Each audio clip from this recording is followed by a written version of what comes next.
É importante você colocar e estabelecer planos, não somente familiares, do seu trabalho, do seu estudo, da sua carreira, mas o importante é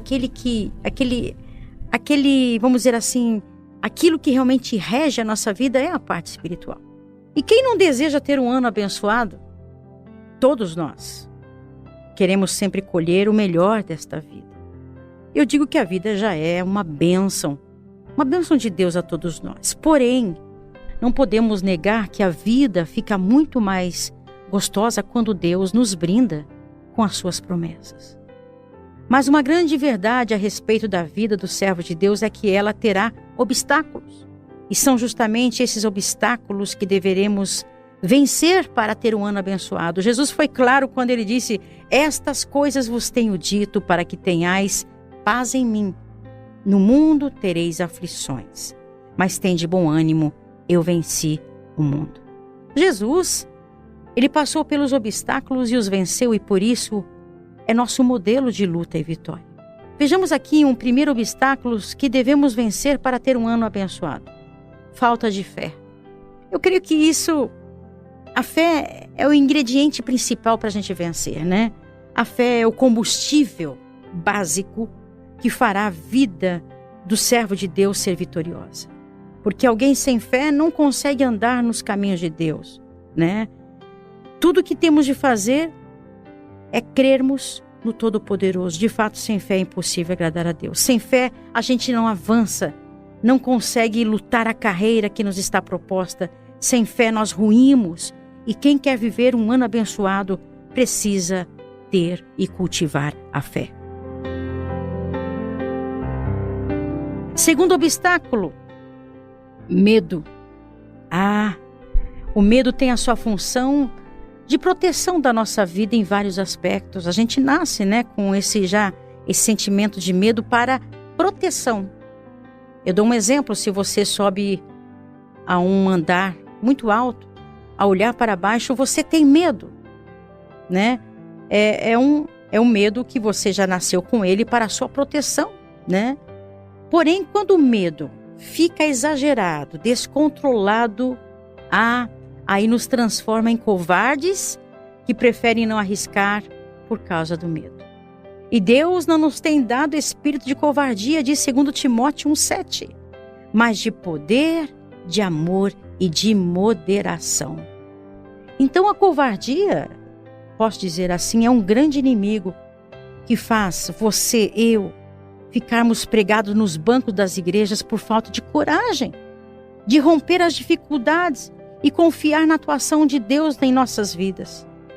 Quem está com medo descontrolado precisa se avaliar realmente e ter uma fé firmada em Deus. Qual é o seu medo? Não deixe o medo ser um obstáculo e te paralisar, não te deixando levantar e seguir adiante neste novo ano. Há outro obstáculo que muitas vezes se apresenta a nós e nós temos de vencê-lo. É o comodismo, né? O acomodado é aquele que não abre mão do seu conforto. Não quer sair da rotina. Não deseja de modo algum mudar qualquer aspecto, por menor que seja, de sua vida. Então o comodismo, ele cria raiz, tanto na vida das pessoas que as transformam em preguiçosas. O texto de Provérbios nos ensina sobre isso. Olha que interessante, Provérbios 21:25. O preguiçoso morre desejando, porque as suas mãos recusam trabalhar. Que versículo maravilhoso, né? Veja, ouvintes, muitos projetos estão parados na sua vida. E aí, o que acontece? Desejar não é o suficiente. Às vezes você está apenas desejando.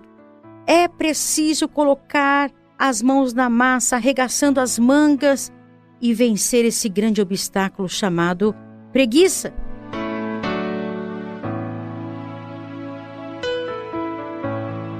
Outro obstáculo que eu gostaria de ressaltar aqui é falta de compromisso. O comprometimento, eu posso dizer que é o que mantém a nossa motivação no caminho certo. Se Jesus não estivesse comprometido com Deus e com a obra do Pai dele, ele não teria resistido às fortes tentações do diabo no deserto e a todo o sofrimento que ele enfrentaria na cruz. Talvez Jesus teria dito: não, Pai, eu não vou descer lá na terra, não. Não, eu vou sofrer, eu vou morrer, né? Talvez teria descido da cruz como alguns sugeriram naquele momento. E sabendo do poder do compromisso, Jesus disse aos seus discípulos, em Lucas 14, 27, e qualquer que não tomar a sua cruz e vier após mim, não pode ser meu discípulo.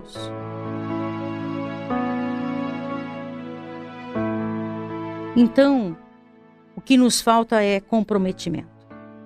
O inimigo da falta de compromisso é o que tem feito a gente se prostituir com outros deuses, entre aspas, em nossa sociedade. Outros deuses que nos se apresentam todos os dias em nossa vida, nos distanciando do verdadeiro Deus e trazendo sobre si grandes males. Também queria falar de um outro obstáculo. Egoísmo. O egoísmo. Parece que nascemos com isso e à medida que crescemos e nos tornamos adultos, somos mais egoístas, né? O egoísmo é um grande obstáculo na vida de qualquer pessoa. O egoísmo cega e faz a pessoa enxergar apenas o seu mundinho particular, dizemos assim, né? Fazendo ela esquecer de que o mundo é muito mais do que ela. Quem deixa o egoísmo vencer não é capaz de fazer a obra de Deus de jeito nenhum. Não é capaz de contribuir com ela, de se doar, de ser uma bênção e, consequentemente, de colher o resultado de tudo isso que ele plantou. Jesus deu o grande exemplo da vitória sobre o egoísmo quando ele lavou os pés dos discípulos e ensinou: ora, está em João 13,14, se eu, sendo o Senhor e o Mestre, vos lavei os pés, também vós deveis lavar os pés uns dos outros. Isso não quer dizer que você, ao chegar à igreja ou alguém chegar na sua casa, você tenha que lavar, literalmente, pegar uma bacia com água e sabão e lavar o pé do seu visitante, do seu amigo. Não, é de uma maneira figurada, ou seja, você servir, você tirar o egoísmo e ter o altruísmo, você ver o próximo como a si mesmo. E aqui, terminando o nosso estudo, o último obstáculo que pode nos impedir vencer o ano que chega é a falta de preparo. Ouvintes, Deus, ele faz grandes milagres. É verdade, mas algumas pessoas desejam milagres onde Deus não fará milagres. Existe uma parte na obra de Deus e em qualquer obra que cabe a nós. Ou eu posso dizer, é a nossa parte. Deus não a fará por nós.